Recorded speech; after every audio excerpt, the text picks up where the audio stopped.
Welcome to Finding Contentment, the official podcast of the American Institute of Stress.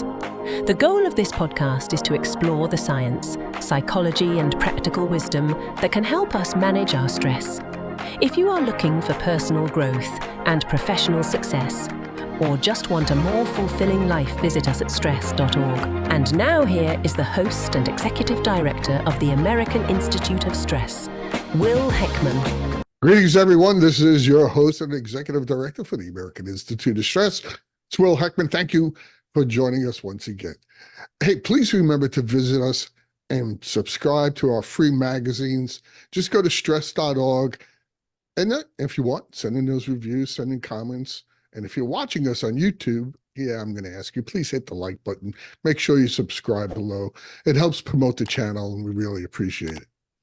You know, our guest today wrote on her website, people believe we can think our way out of stress, but stress originates below the skull, and body-based tools are key to managing anxiety. It is essential that you recognize when your stress responses are helpful and when your reactions aren't serving you. Learn to listen to your body so you can reap the benefits of stress while minimizing its negative effects, and regain the sense of calm, ease, and openness that you were looking for. Joining us today is Chantal Donnelly. She is a physical therapist and the author of the Amazon best-selling book, Settled: How to Find Calm in a Stress-Inducing World. And she's also the owner of Body Insight, a wellness company designed to help people reconnect with their bodies and improve their health. And she combines her anatomy and physiology knowledge and experience with nervous system science to help people with chronic pain, overwhelming stress, and other stress-related illnesses. And through videos and workshops and her book, Chantal teaches body-focused tools for calming the nervous system. And she believes that stress fluency can make the world a better place. So do I. She is, again, the author of Settled: How to Find Calm in Stress-Inducing World, which, of course, can be found, like everything else, on Amazon. Also, make sure you visit her website. It's called bodyinsight.com. And please join me in welcoming Chantal. Thank you, Chantal, for joining us today. I really appreciate you being here. I got a lot of questions for you. I got some answers, I hope. Good, because I love physical therapists. We were discussing before. I've been to physical therapy.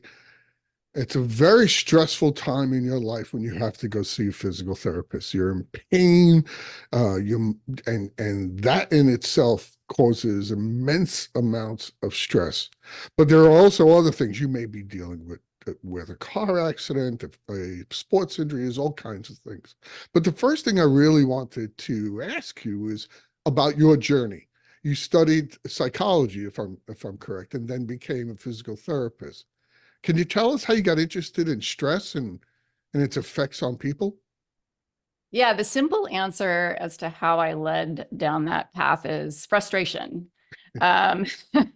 I was working with my patients in my clinic and they were getting better, but they would leave the clinic and inevitably have stress in their lives. And it didn't matter whether it was a stressful job, a stressful relationship, maybe they had sick children or sick parents they were managing and helping, financial problems. It didn't matter what the stressor was.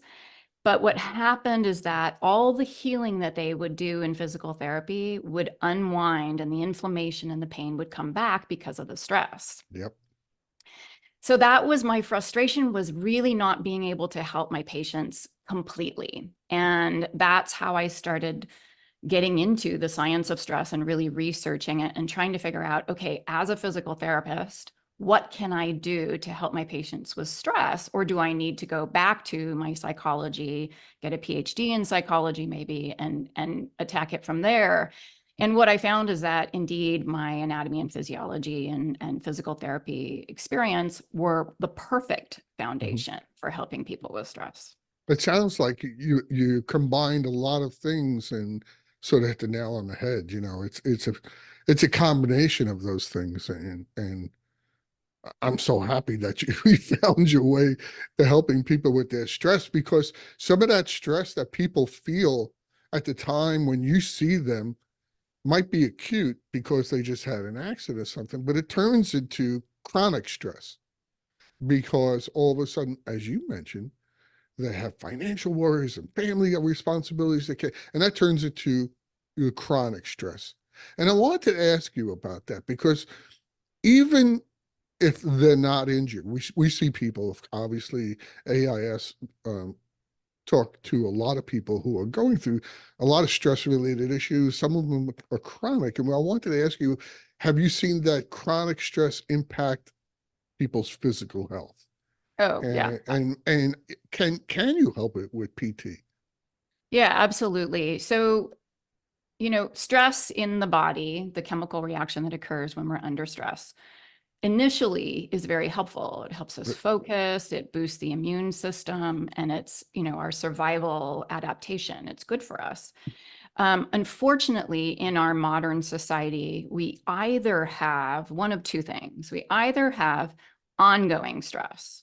So let's go back to that financial piece. That's not just a stressor that happens one day. That's a stressor that happens over months and sometimes years, that you're dealing with bills you can't pay, et cetera, right? So that stress is ongoing.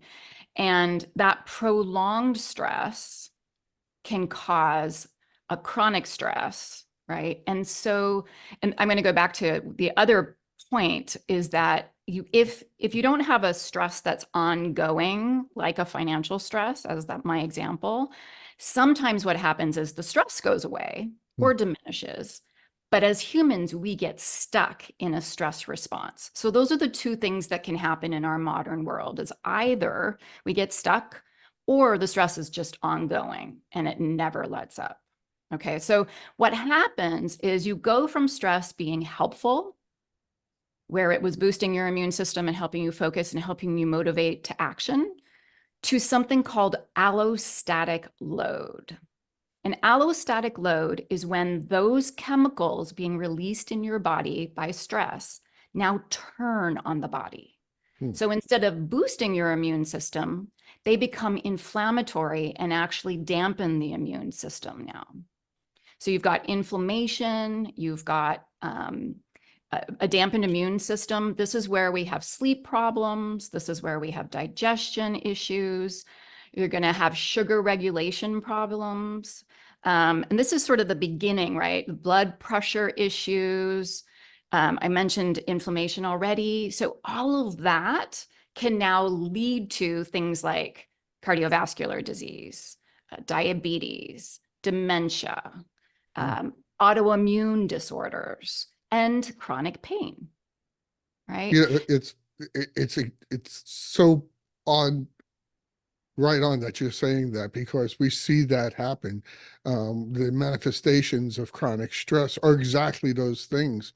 And that's what we're trying to avoid, right? We're trying to avoid them becoming a diagnosable problem. Exactly. Yeah. And that's where this nervous system regulation piece comes in. Now, as a physical therapist, I can address the chronic pain, obviously, right? And when we are under stress, our muscles become very tense. And that can be a precursor to the chronic pain. Or it could be an injury that then leads to pain, that then leads to stress in your life because of the pain. You can't work. Your mood is soured, so your relationships suffer. There's all sorts of sort of cascades that happen when people are injured for a while. And so I can help people deal with that piece, but I can also help them deal with the stress piece. And, by targeting both, what I found in my clinic is that the healing is more complete and long lasting. But that's awesome. I was going to ask you, what can you do? I mean, I know, if I'm not mistaken, you also studied massage therapy.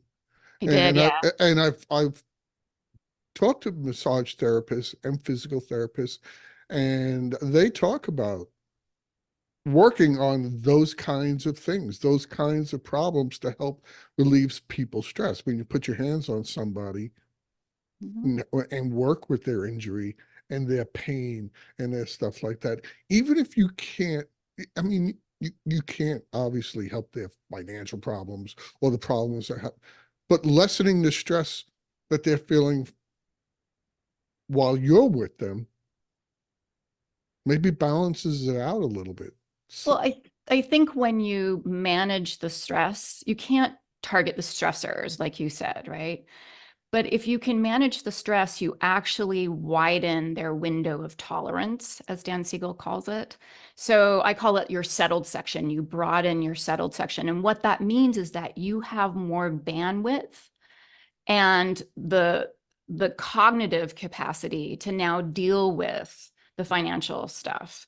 It's not so emotional, and you can think logically, okay, what do I need to do to get myself out of this situation? That doesn't mean it's a miracle cure and your financial problems are going to melt away, unfortunately, but I it wish. means that you feel like you can handle it a little bit more instead of the stress of it all handling you. All right, so let me ask you. So, from a physical therapist point of view, okay, you have a patient, you're dealing with whatever their particular problem is. I mean, I've had everything from shoulders to down to my toes. And physical therapists have helped me immensely with all kinds of things. But what are some effective techniques? Are there exercises or tension relievers that you can teach people as a physical therapist that maybe can promote their relaxation if they're experiencing these high levels of stress that they can do? Yeah, absolutely. Please Yeah, and I tell can give us. you some specifics. um, we tackle stress, and not all physical therapists do this. It's sort of Right. a new field for us. Um, there's the top-down approach to dealing with stress, and that's more of a cognitive approach. So that's the meditation and the psychotherapy, CBT, stress mindset type things, right? Those are the things that I am not qualified to do. And so I come at stress from the body up approach, right? So there's top down and there's body up. And I like to think that both of those two approaches meet at the heart. We can't get rid of either Mhm. approach. We need both. And so the body up approach as a physical therapist, first we deal with the muscle imbalances and the injury and the inflammation, right? So we're going to deal with all of that traditional physical therapy stuff. And then if stress is really impacting recovery, what we can do is multifaceted, really. It's not just a specific technique, but you mentioned touch earlier with the massage therapy piece, and I'm a very much a hands-on physical therapist. And not all physical therapists are, but I do No. a lot of manual therapy, it's called. What touch does for people, and this has actually been shown in the research, is that it increases something called interoception. And interoception is a big fancy word for having a sense of what is happening internally in your body. Okay. And this is becoming a really big topic in neuroscience, this interoception piece, because it has been correlated with increased resilience, among Mm. other wonderful things. Okay. So, what I do with touch is I help people become more fluent in their body. I like to think of myself as sort of a body spokesperson. I'm trying to bring the body back because we're such a brainy society. We really like to use our mind for everything. And indeed, that's helpful. But we're missing this body piece. And stress really does live in the body. It's a body reaction first, and then our thoughts take over. Mhm. So it's really important to be able to speak your body's language, understand what your body is saying to you, and touch can really help with that. The other thing that helps with that physical therapists do is movement, Mm. right? So any kind of movement that you do is going to bring you back into your body, and you may have dissociated from your body for a very good reason. If there's pain, you may have dissociated from your body. If there's stress, we try to escape. We try to numb our stress. And unfortunately, the key to managing stress is to actually get back into your body so that you can figure out where the stress is in your body. Are you stressed? Why are you stressed? Is it helping you or is it harming you? Right? So that's what I help people with initially. That's the first piece for physical therapists is let's get you back in your body a little bit, maybe not completely if that's too much for you, using touch, using movement, using something called proprioception, which is your body's sense of where you are in space. And those are the types of things that we start with in physical therapy. And oftentimes we don't even know that we're helping people in this way, but we are. I agree with you. I always thought there should be, it's a combination of things. It's, when you're talking about any kind of stress management, you have to address your body. You have to do certain things with your body. There's a physicality to it. And yes, we live in our minds and we're our own worst enemies because of that inner dialogue is, the statistics is we have 70,000 thoughts a day and 85% of them are negative. But if you're feeling good physically, the chances that you feel good mentally have to increase exponentially. So I agree with you. I think, if you talk to somebody who works out regularly, who exercises regularly, even if it's just walking, they tend to feel better and have less stress. So there's a mind-body connection is absolutely, you can't argue with it. You talked about something, I just want to touch on it for a minute because it's a big topic. And I know that people in pain and firsthand have other problems related to the stress that's called, one of them is sleep. And their sleep quality. And you touched on that for a second. I wanted to ask you, do you ever address as a physical therapist, people not sleeping well? But because if you don't sleep well, you can't heal. Yeah. Yeah, we address sleep indirectly. So if you are in pain, you can't sleep. If you are hypervigilant in survival mode, you can't sleep. So by addressing chronic pain through chronic pain education, which is very important because chronic pain, we now know, is when the body has healed, but the brain didn't get the message. The brain is still thinking that there is pain and telling you that there is pain, but the tissues have healed. That's the definition of chronic pain. So giving people that information and letting them know that even though they're feeling pain, there's no harm happening right now. Oh, okay. That can be very settling to a Yeah. person, and that can help them sleep, just that information alone. And then there's ways to rewire the brain to let it understand that, oh no, the tissue and the nerves and everything have healed. And so that's where we start. We start by giving chronic pain education so that people know how chronic pain works and how they can manage it a little bit better. Because it's that, oh my God, I've hurt myself. I've flared myself up. I'm now re-injured. Do I need another surgery? What's going to happen to me? What's going to happen to my finances, my family? All of that thinking is creating more pain and more stress. And those two kind of compound each other, right? You've got pain, you got stress, the stress causes more pain, the pain causes more stress. And it's this, we have to break that cycle. I was thinking just coming to a physical therapist, and I've been there, and with the biggest worry, whether I was rehabbing a knee or a shoulder or something, is it going to be back the way it was? And listening to the physical therapist say, you're going to be okay. We're going to get you there. Do you feel better at the end of the session than you did at the beginning? Those kinds of things are the kinds of things that help me sleep better, because you physical therapists and people that treat your pain give you hope that you're going to be okay. And I like I said, I can't thank the the PTs I've worked with Uh, enough, I'm you know. I'm glad you're a PT fan, Will. I am, because it really did help. And another thing that helped, and you could talk about this better than I can, but they showed me what to do so I don't get that injury again. An exercise, a stretch, or something like that. Do you find yourself, saying, okay, you're stressed out about this injury, thinking now you're going to be prone to this injury, and talk people in a way that makes them feel better about that? That's not necessarily, let me show you an exercise to help.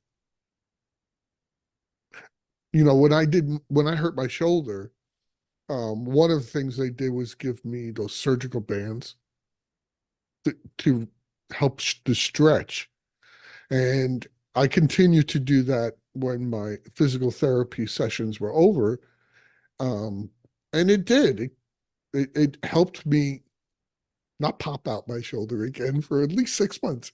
That's a whole nother problem. But my knee never, when I rehabbed my knee, they showed me what to do. Physical therapists showed me what to do, and it never got hurt again. Yeah, that's the goal, right? It doesn't always work, but that's a goal. And it sounds like you're a good patient. You do your home program. So thank you for that. Well, I'm coachable. I've learned to listen because I got tired of being in pain. All right, let me ask you something else. I think you, and correct me if I'm wrong, but you speak to a little about breathing and respiratory techniques that PTs use or you yourself have used. I'm a big believer in breathing to reduce stress. Um, Talk a little bit about that. Tell us how that contributes to overall well-being. Yeah, so breathing is a body up approach to stress, right? So we're managing our body's internal function with breathing, and we have conscious control over how we change our breathing. So if you think about when you're tense, when you are distressed, your breathing becomes very shallow. And what I see with my patients is they tense up their spine. And this is, again, a survival mechanism. You don't move, right? If there's something in the bush making noise, you stop what you're doing. You don't breathe very heavily, right? Your breathing becomes very shallow and everything tenses up. The chest, the spine, the rib cage, everything is tensing up, right? So what happens in that tensed breathing is that our breathing moves up to our chest and our neck.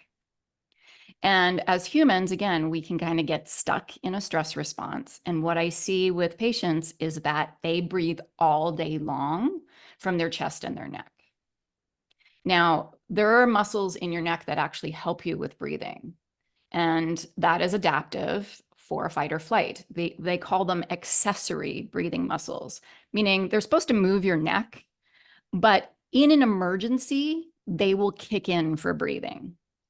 So it's no wonder that I see so many people with tight neck muscles and neck pain and headaches related to stress because they are in fight or flight. So these neck muscles are constantly on. They're called your scalene muscles, by the way. They're on both sides of the throat. So what we know is that chest and neck breathing puts you into a fight or flight stress response. We know that if you can get your breathing down into your belly and your lower rib cage, that's going to help you get out of that stress response. So what I teach, the very first thing I do with breathing is I get people out of their neck. That's the first thing. That's not always simple. It's not always like, oh, stop breathing from your neck and breathe from your belly. It doesn't, sometimes that people just can't physically do that right away. It takes some practice, and it also takes loosening up those tense muscles that are getting tight because of the stress, right? And if you think about how sedentary we are as a society, we sit a lot. And so that adds to that tension in our spine, that stiffness. And of course, in our middle back, our rib cage, which helps us breathe, gets stiff as well. So when you open up your rib cage, that's when the lungs open up for you to take a nice, healthy breath, which is going to help you relax.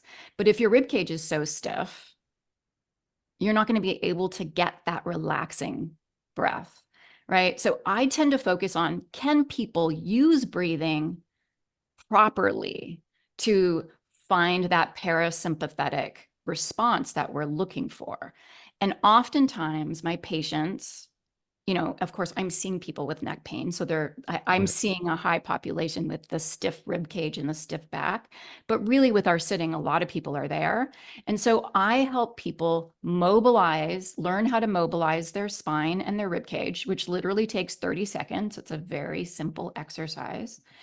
And then I check to see if their hip flexors, which one of the hip flexors attaches to your diaphragm, make sure that's not overly tight. So now we can get your breathing down into the belly and the lower rib cage once we get that moving and released. So that's where I start. Then I teach people that when we inhale, our heart rate goes up a little bit. And when we exhale, our heart rate goes down a little bit. And so we can make use of that by lengthening the exhalation to slow the heart rate down. So when we were talking about a body up approach, I really believe that if you settle the body, you can settle your thoughts. So if you can settle the body by slowing the heart rate down, that sends a message up to the brain that says, we're okay. We are not under stress. And then the brain stops all of those ricocheting thoughts of negativity and worry. That makes sense. I mean, in martial arts, we did breathing exercises. The exhale was so elongated. People call it a kia. You ever hear a martial artist scream? Yeah, well, that's part of that breathing exercises. And this is the way it was pointed out to me. You were right on. People that are breathing from their chest and neck, you can spot them a mile away because they breathe with their shoulders. You see that shoulder rise. Look at a baby. All you see is the belly rise. So there's a technique that I've learned recently that you put your hands on your stomach and you breathe, but you try to make your belly as fat as you can. They call it fat belly technique. This guy taught me, and he said, even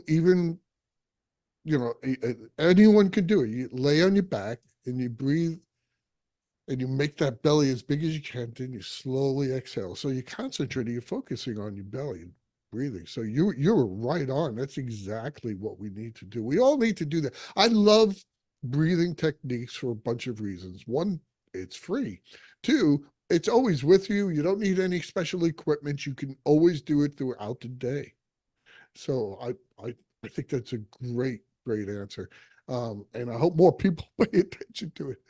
I have to ask you something. You work as a physical therapist, which is, I don't know. That's a job that can take over your life. The other one is like educator, and I was one. And so being a physical therapist is a full-time, oh my God, this patient needs me kind of job. Why'd you stop and write a book? I mean, what motivated you to write your book? No one was talking about the information that I was getting, and no one was talking about the information that was helping me and helping my patients. And I felt like it was a way to get the information out en masse. The other reason I wrote it is because the world is becoming more and more difficult. And I've noticed. Yeah, right. And what happens is calm is contagious. So if I'm interacting with you in a place of settled nervous system, that's going to help you settle your nervous system. So when let's say we're work colleagues and we're interacting in a nice, settled, calm, relaxed way, that's going to branch out so that when you go home, you're more settled to deal with your children and your spouse, right? And so there's this ripple effect out into the world one nervous system that is settled affecting another nervous system that is settled. We call that co-regulation. And if I co-regulate with you and you pick up on my calm sense, you're going to send that out into the world to somebody else, and then they're going to send that out in the world to somebody else. And we're going to have eventually just a slightly better world. And Wouldn't that's that why, be nice? yeah, Wouldn't that be? And the information in the book is great. People, like I said, go to Amazon.com and pick it up. I mean, you don't know what you don't know. Those, thank you. those guys out there, you're watching this and you're thinking, I'm so stressed out. It's just the way it is. No, it really is not. It's not I have friends who are, when they know who I am, or obviously, and what I do, and they talk about stress, and they go, "Oh, well, I'm just stressed," and they accept it. Why? Why would you accept if you had, anxiety problems? There's no reason to. There's great information out there, like Chantal's. Okay, in 2019, you were certified as a resilience toolkit facilitator. That's a mouthful. I got to know what that is and a little bit about that. So that is a program. I took their basic course. It's a 3-day class back in, let's say it was 2016 or 17, and was so taken by the information that was given. And what it is so I was so taken that I basically ended up getting certified, which is much longer than a 3-day course. It's a 2-year course. And what it is it's a woman named Nkem and Defo who created this resilience toolkit. And she started out as a nurse and a midwife, and realized how much stress was affecting her patients, and started looking for answers just like I did. And she curated these body-based somatic tools and teaches them. And I was blown away by these tools. And that was my first introduction really to these body-based tools. I had already been studying stress, but I hadn't really come upon what she was teaching yet. And what I really love about her work, and you really learn this in depth when you get certified, and they're on, I think, their 15th cohort now of certifying people in the Resilience Toolkit. She's got probably people doing this in 10 different countries, so it's not just in the US. What I really loved about her work is that she created a framework for really sort of figuring out, should you do a tool? Should you not do a tool? How do you know? How do you know if you're stressed? And how do you know if a tool helped you, right? So like when we were talking about breathing, not everybody benefits from breathing. Some people, it's a small percentage, but some people actually get more stressed, more anxious when they do breathing techniques. And that may have something to do with that neck breathing that I was talking about earlier. And they may not know that they're doing all of their breathing from their neck and chest. Or it's just that breathing is not the right tool for them. There's nothing. And what happens is people start to feel like almost shame, like what's wrong with me? Everybody else does well with breathing and it makes me feel worse, or they don't realize that it's making them feel worse and they keep doing it. So what I love about the framework of the Resilience Toolkit is it unpacks all of that and really has you trying to discern, is this tool helping me? And first off, did I need to do a tool in the first place? So she has these things called guiding questions, and I talk about them in the book. I got permission from her to put them in the book, and I'm really grateful to her for that. So the guiding questions are, am I stressed? How do I know? And most people, when you ask them, how do you know that you're stressed, will start rattling off their stressors, right?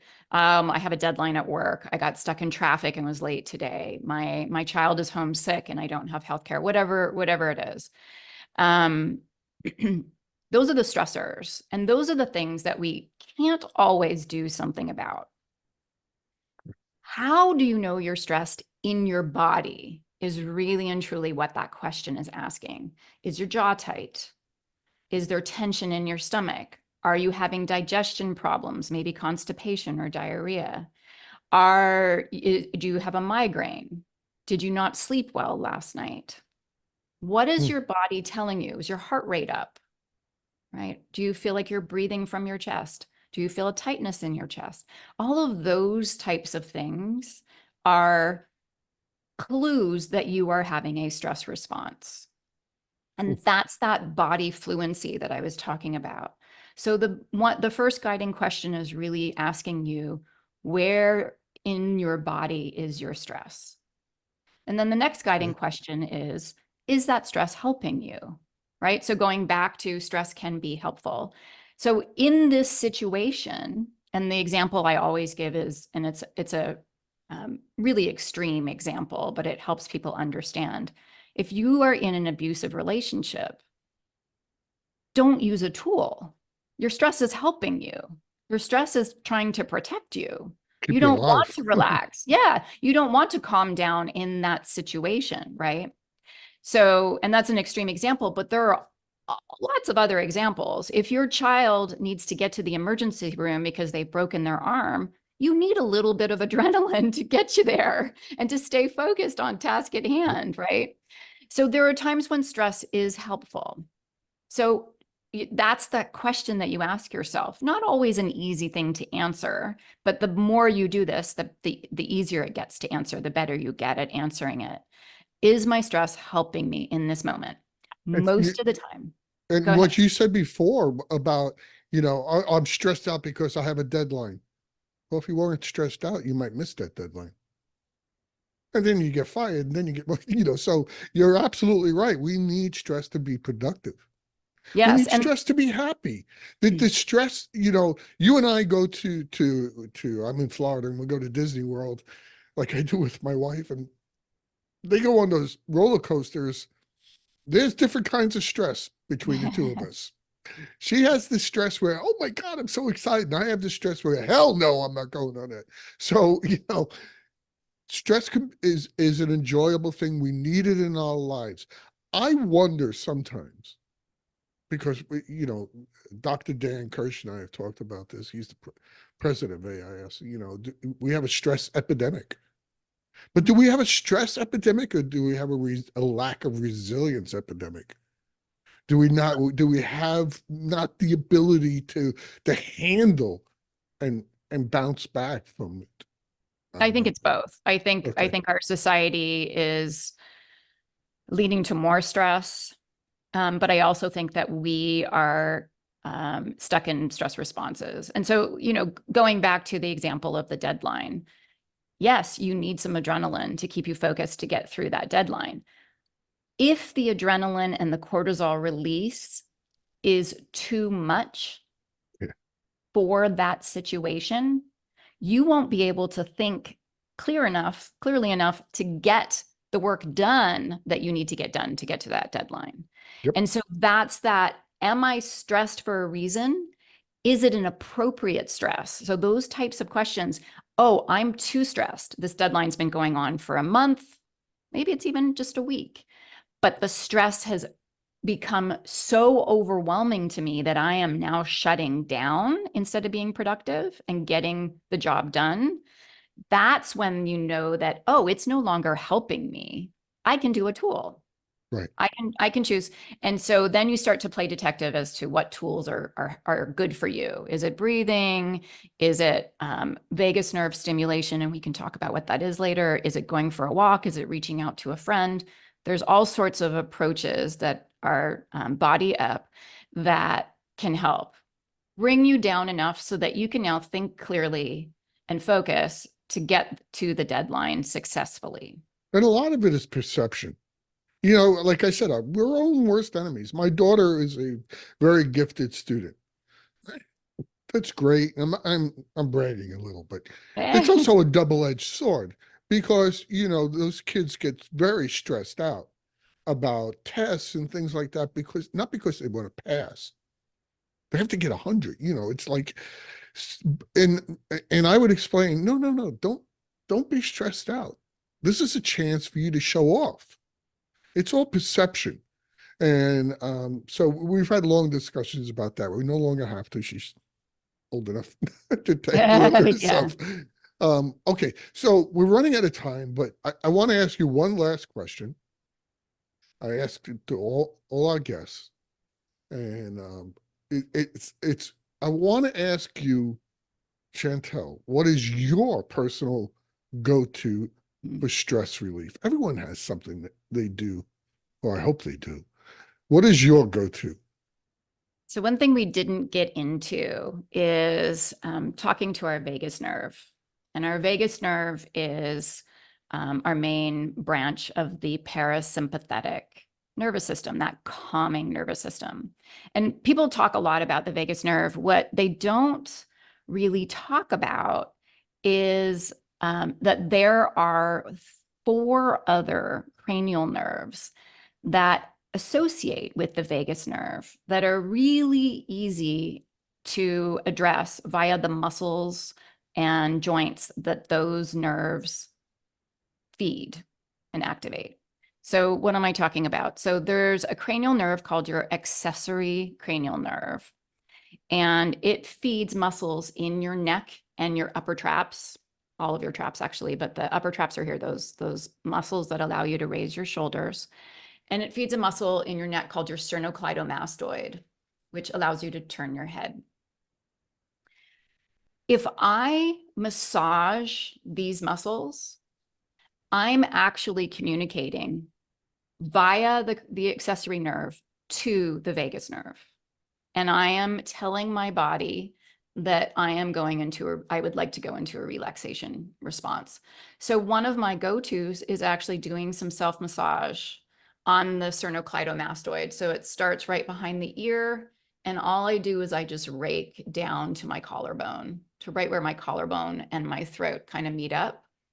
So just raking my sternocleidomastoid is a way to talk to my vagus nerve and say, I would like to calm down right now. And that's what I do. That's one of the tools I like to use on a regular basis for myself. That's awesome. Not only is it a great answer, but it's something new, that I have not heard before. And if you're out there, give it a try. There's probably 30 tools in my book that I'm guessing most of your listeners haven't heard about. These are new. And that's, again, why I wrote the book. These are very novel to a lot of people. And that's what I was going to say. If you want to know more of tools, tough, go buy the book. Hey, we can't tell you everything in the short amount of time we have today. Chantal, I really want to thank you for the information you gave us today. I've learned new stuff, and I'm going to try the neck massage thing because I do feel sometimes the muscles in my neck getting tense when I get stressed. Oh yeah. So I would say, if people don't want to read my book or can't read it right now, one thing they can do is go to Instagram and follow me on Body Insight Inc. Body Insight is my company. So Body Insight Inc. And there's tons of videos there with tools. Awesome. Yeah. That's very generous of you. Thank you. Buy the book anyway. Yeah. But go to Instagram. Excuse me. Follow Chantal. Find out what you don't know. And like I always tell you, if you're going through a really bad time now because of stress, and look at all the answers that there are. There are so many tools and techniques you can use. And I want to thank Chantal for joining us today. And as always, I want to remind everybody that just as stress is different for each of us, there is no one stress reduction management strategy or tool that is right for everyone. So that means you need to join us next time, because we're going to talk about and explore more stress management strategies. So on behalf of Chantal and myself, I hope you learned a lot today, and I hope you find contentment. Good day, everybody.